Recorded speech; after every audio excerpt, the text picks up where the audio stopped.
welcome back to my YouTube channel. Halo, balik lagi nih di video aku kali ini. Nah, kali ini aku ada pembahasan nih. Tapi sebelum pembahasan, teman-teman jangan lupa like, comment, and subscribe. Sebelum berlanjut kepada pembelajaran teori sastra, mari kita tahu dulu dan memahami dulu apa sih teori sastra itu. Nah, jadi teori sastra ini memiliki aspek-aspek dan unsur-unsur juga nih. Unsur-unsur yang pertama itu adalah unsur intrinsik dan ekstrinsik. Nah, jadi unsur-unsurnya ini dibagi dua. Jadi unsurnya ini tuh saling berhubungan. Nah, balik lagi nih ke teori sastranya. Jadi, di teori sastra ini memiliki dua suku kata, yaitu teori dan sastra. Nah, teori adalah cara atau sistem yang harus kita pahami. Sedangkan sastra adalah tulisan yang baik.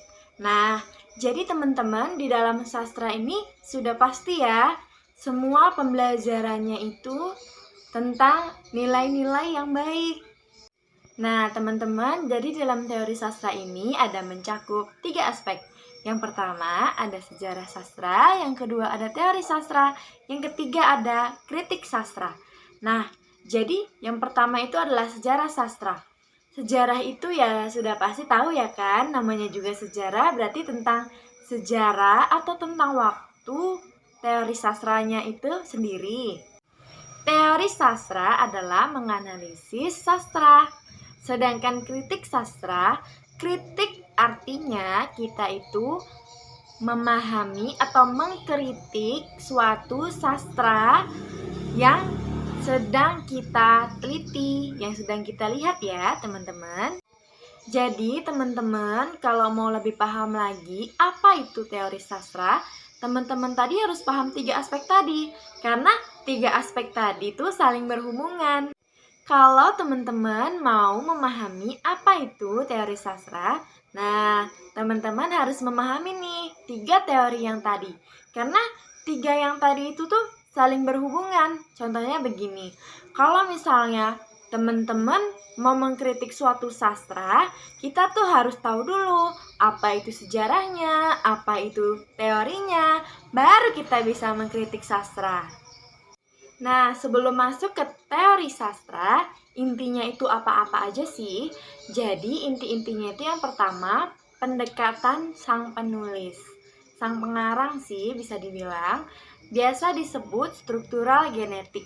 Nah, kalau yang kedua ini adalah hubungan tentang masyarakat pada saat itu, tentang pemahaman teori kita, lalu tentang pendekatan dengan masyarakat, seperti itu.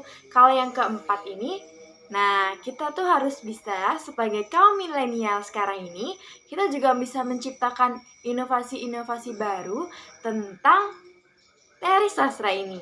Jadi teman-teman, kalau mau paham teori sastra, kita harus memahami dan mendalami apa sih teori-teorinya. Nah, sama kayak misalnya tuh teman-teman kan suka nih nonton film. Contohnya sih saya sendiri aja ya. Kalau saya sendiri ini kan seneng nonton drama Korea. Biasa ya kalau milenial karena PPKM nggak kemana-mana.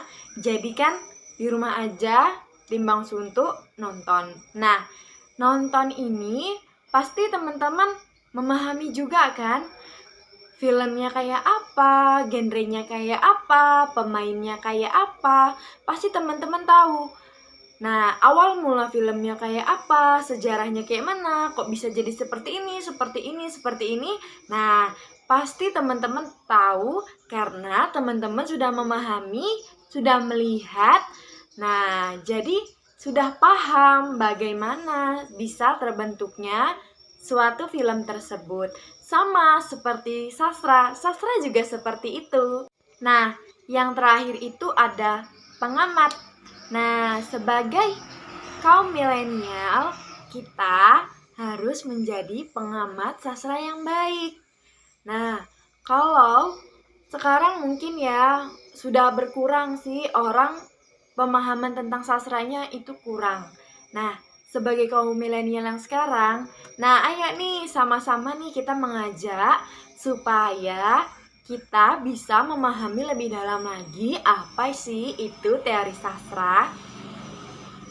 Karya sastra itu sendiri memiliki dua pandangan, yakni ada struktur dan ada amanat. Nah, teman-teman pasti tahu kan amanat itu apa? Nah, amanat itu adalah pesan-pesan yang disampaikan di dalam karya sastra itu sendiri. Pasti kalau yang namanya amanat, teman-teman tahu kan? Kegiatannya itu yang diambil pasti sesuatu hal yang positif, bukan hal yang negatif. Nah, sama seperti film drakor tadi. Walaupun kata orang hanya pandangan kecil aja kali ya. Katanya drakor itu alah cuma film cinta-cintaan doang. Nah, sebenarnya kalau teman-teman lebih mendalami bukan hanya percintaan saja, tapi juga banyak lagi ada sejarah, ada tentang makna kehidupan, ada banyak lagi deh. Pokoknya kalau misalnya teman-teman itu mau mengamati dan mau memahami, sama seperti karya sastra juga seperti itu. Tapi kalau di karya sastra itu, sebelum kita mengamati, kita harus rajin membaca.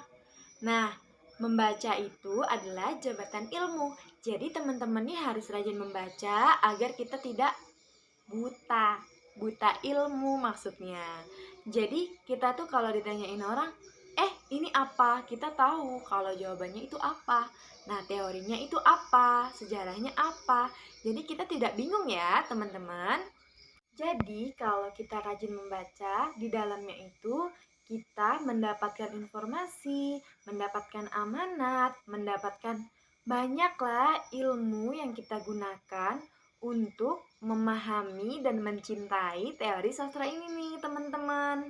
Nah, nanti itu kita itu juga diajarkan konferensi bahasa, pemilihan kata, maknanya itu apa. Nanti kita tahu kalau kita mau mempelajari teori sastra.